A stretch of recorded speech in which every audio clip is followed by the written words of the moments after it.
பாரத பிரதமர் நரேந்திர மோடி தலைமையிலே இருக்கின்ற அந்த நல்லாட்சியினுடைய சாதனைகளை மக்களுக்கு சொல்ல வேண்டும்.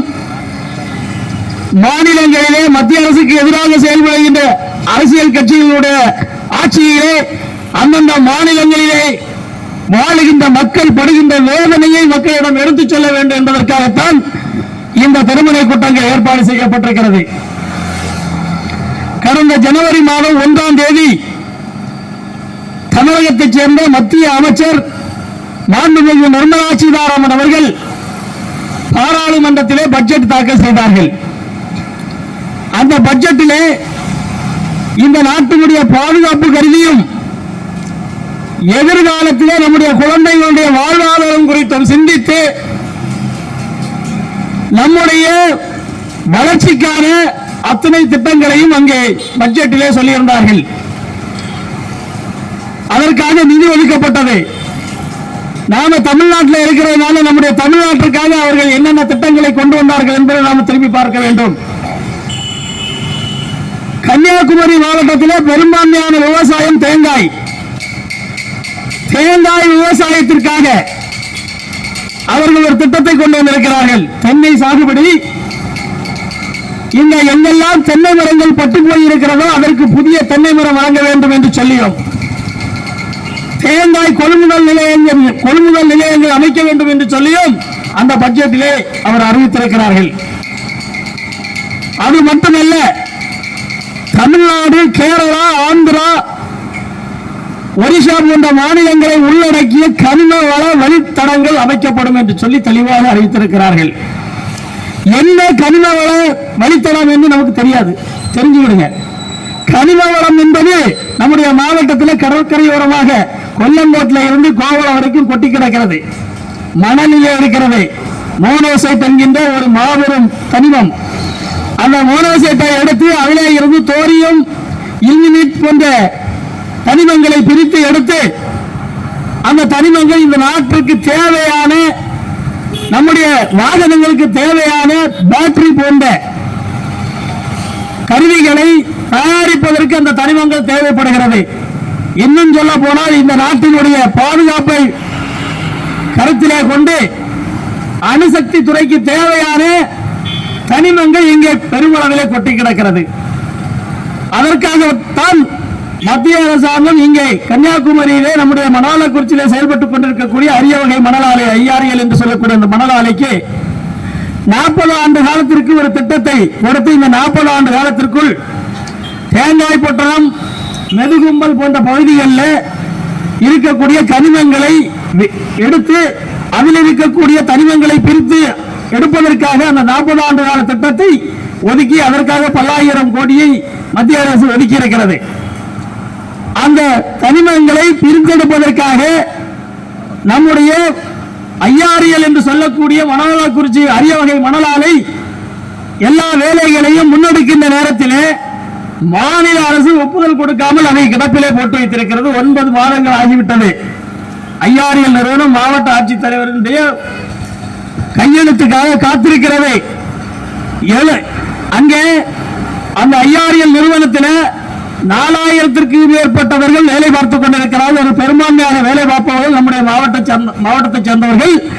அதிலும் 400 பேர் அங்கே இருக்கக்கூடிய கடற்கரை கிராமத்தை சேர்ந்த சின்ன விலை பெரிய விலை கிராமத்தை சேர்ந்தவர்கள் அங்கே பணியாற்றிக் கொண்டிருக்கிறார்கள். இப்ப ஏன் இதை முடக்குகிறார்கள் என்றால் இதற்கு பின்னாலே யார் இருக்கிறார்கள் சொன்னா, கன்னியாகுமரி மாவட்டத்தில் இருக்கக்கூடிய ஒரு அமைச்சர் மனோ தங்கராஜ் என்று சொல்லக்கூடிய அமைச்சர், அங்கே விளவங்கோடிலே இருக்கக்கூடிய ஒரு சட்டமன்ற உறுப்பினர் தாரகை கட்பட் என்று சொல்லக்கூடிய அந்த அம்மையார், இன்னும் ராஜேஷ்குமார் என்று சொல்லக்கூடிய காங்கிரஸ் கட்சியை சேர்ந்த MLA, இவர்களெல்லாம் சேர்ந்து அங்கே கடற்கரையோரமாக இருக்கக்கூடிய மீனவ மக்களை ஏமாற்றி இங்கே மணல் எடுத்தால் உங்களுக்கு புற்றுநோய் வந்துவிடும் என்று சொல்லி ஒரு பொய்யான பிரச்சாரத்தை முன்னெடுத்து அந்த மக்களை எல்லாம் போராட விட்டு இன்றைக்கு அந்த திட்டம் செயல்படுத்த விடாமல் கிடப்பிலே போடப்பட்டிருக்கிறது. நம்முடைய நாட்டினுடைய தேவைக்காக நமக்கு தேவையான தனிமங்களை இன்றைக்கு நம்முடைய பாரத நாடு சைனா போன்ற நாடுகளிலே இருந்து இறக்குமதி செய்து கொண்டிருக்கிறது. அதற்கு வரி கிடையாது. வரி இல்லாமல் நாம் நம்ம மாவட்டத்தில் நடக்கக்கூடிய தனிமங்களை ஏனைய நாடுகளிலே இருந்து இறக்குமதி செய்து கொண்டிருக்கிறோம். ஆகவே நம்முடைய மாவட்டத்தில் கிடைக்கக்கூடிய, நம்முடைய பக்கத்து மாநிலமான கேரளாவில் கிடைக்கக்கூடிய இந்த தனிமங்களை எடுக்க வேண்டும் என்பதற்காகத்தான் 40 ஆண்டு காலத்திற்கு இந்த திட்டத்தை விரிவுபடுத்தினார்கள். இன்னும் ஒன்று, அந்த கடற்கரையோரமாக இருக்கக்கூடிய கிராமங்களில் பட்டா நிலங்களிலே இந்த ஐஆர்எல் நிறுவனம் மணல் எடுப்பதற்கு ஏக்கர் ஒன்றுக்கு ஒரு ஆண்டுக்கு 45 லட்சம் ரூபாய் அந்த நில உடைமையாளருக்கு கொடுக்கிறது. 11 மாதத்திற்கு அந்த மணலை எடுத்து அதில் இருக்கக்கூடிய தனிமங்களை பிரித்துவிட்டு எங்கே மணல் எடுத்தார்களோ அந்த இடத்தை மணலை கொண்டு கொட்டி விடுகிறார்கள். அந்த நிலமும் அவருக்கு சொந்தம். 45 லட்சம் ரூபாய் ஒரு வருடத்தில் அவருக்கு கிடைக்கிறது. ஏனென்று சொன்னால் இன்னைக்கு கடற்கரையோரமாக இருக்கக்கூடிய அந்த பகுதியிலே அந்த மக்களுக்கு தென்னை விவசாயம் பொய்த்து போய்விட்டது. வெள்ளை பூச்சி தாக்குதல் மூலமாக தேங்காய் விளைச்சல் குறைவாகி அவர்களுக்கு வருவாய் குறைந்திருக்கிறது. இந்த மணல் எடுக்கின்ற போது அவர்களுக்கு வருவாய் கிடைக்கும்.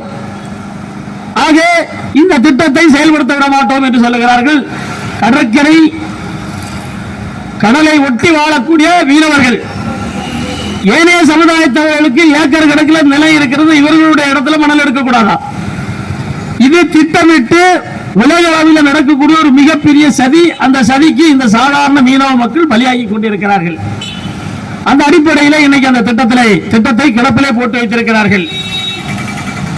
ஆகவே மக்கள் தெளிவாக புரிந்து கொள்ள வேண்டும், யார் நம்மை இயக்குகிறார்கள், நாம ஏன் இந்த திட்டத்திற்கு எதிர்ப்பு தெரிவிக்க வேண்டும் என்று சொல்லி. நம்முடைய மாவட்ட ஆட்சித் தலைவர் கடற்கரை கிராம மேம்பாட்டு குழுவினுடைய தலைவராக இருக்கிறார். அவர் இந்த திட்டத்திற்கு பரிந்துரை செய்ய மறுக்கிறார். காரணம் என்னன்னு சொன்னா, போராட்டம் நடத்துகிறார்களாம், சட்ட ஒழுங்கு பிரச்சனை வந்து விடுமாம். சட்ட ஒழுங்கு பிரச்சனை வராமல் பாதுகாப்பதற்காகத்தான் மாவட்ட நிர்வாகம் இருக்கிறது.